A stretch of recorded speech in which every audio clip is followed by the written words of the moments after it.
Assalamualaikum warahmatullahi wabarakatuh. Yang terhormat Bapak Dr. Ronald Aprianto, Sarjana Ekonomi Magister Sains, selaku pengampu mata kuliah Manajemen Strategi. Sebelumnya, perkenalkan, saya Soleh Sadikin dengan NIM 2401010113, jurusan Manajemen semester 4. Di sini saya akan membawakan studi kasus PT Hijau Lestari. Sebelumnya, saya ingin memulai dengan satu pertanyaan.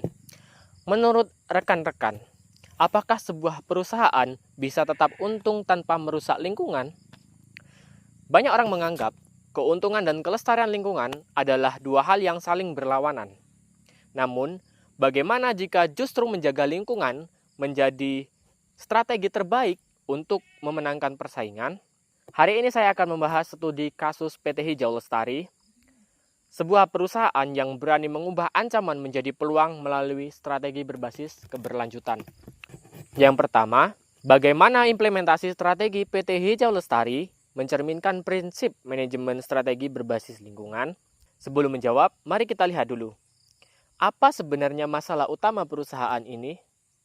Bukan produknya, bukan juga penjualannya, tetapi kepercayaan masyarakat yang mulai hilang akibat pencemaran lingkungan. Nah, disinilah manajemen strategi berperan.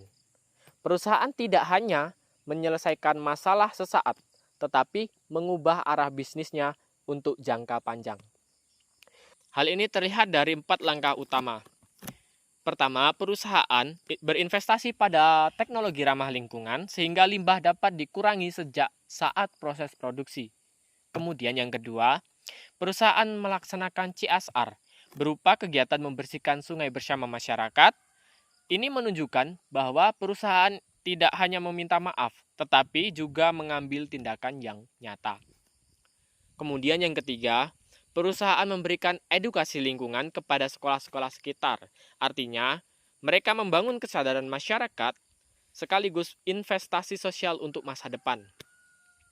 Yang keempat, perusahaan mengganti sebagian besar kemasan menjadi biodegradable sehingga produk menjadi lebih ramah lingkungan. Nah, jadi strategi ini menunjukkan bahwa keberlanjutan bukan lagi sekedar slogan, tetapi menjadi bagian dari strategi bisnis perusahaan. Yang kedua, apa manfaat strategis dari program CSR tersebut? Oke, mari kita bayangkan, jika kita adalah masyarakat sekitar pabrik, manakah yang lebih kita percaya? Perusahaan yang hanya mencari keuntungan atau perusahaan yang benar-benar peduli terhadap lingkungan? Tentu jawabannya adalah perusahaan yang benar-benar peduli terhadap lingkungan. Karena itu, manfaat pertama adalah meningkatkan citra dan reputasi perusahaan. Manfaat yang kedua, membangun kepercayaan masyarakat dan pelanggan sehingga hubungan dengan lingkungan sekitar menjadi lebih harmonis. Manfaat yang ketiga yaitu menciptakan keunggulan kompetitif. Saat tren konsumen mulai memilih produk yang ramah lingkungan, perusahaan memiliki nilai tambah dibandingkan pesaing. Pertanyaan yang ketiga, apa tantangan dalam menerapkan strategi ini? Oke, di balik strategi yang terlihat ideal, tentu saja ada tantangan yang harus dilalui perusahaan.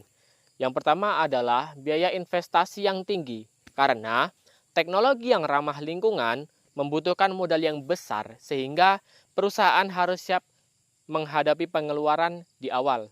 Kemudian yang kedua adalah perubahan budaya organisasi. Tidak semua karyawan mudah untuk menerima perubahan. Dibutuhkan pelatihan, komitmen, dan waktu agar seluruh pihak memiliki visi yang sama. Oke, yang keempat yaitu analisis SWOT.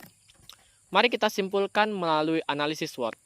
Pada kekuatan atau strengths, perusahaan memiliki citra yang lebih baik, produk lebih ramah lingkungan, dan memiliki nilai tambah di pasar. Kemudian di kelemahan atau weakness, biaya investasi awal yang cukup tinggi, dan biaya operasional yang dapat meningkat. Pada peluang atau opportunity, yaitu meningkatnya permintaan terhadap produk ramah lingkungan, serta peluang bekerja sama dengan pemerintah maupun lembaga lingkungan.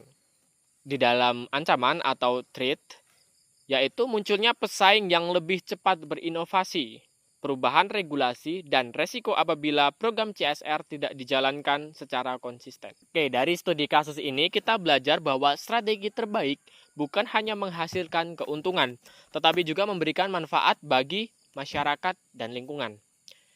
Karena pada akhirnya, perusahaan yang mampu bertahan bukanlah perusahaan yang paling besar, melainkan karena perusahaan yang paling mampu beradaptasi dengan perubahan. Demikianlah materi yang dapat saya bawakan. Lebih dan kurangnya saya mohon maaf. Saya akhiri. Wassalamualaikum warahmatullahi wabarakatuh.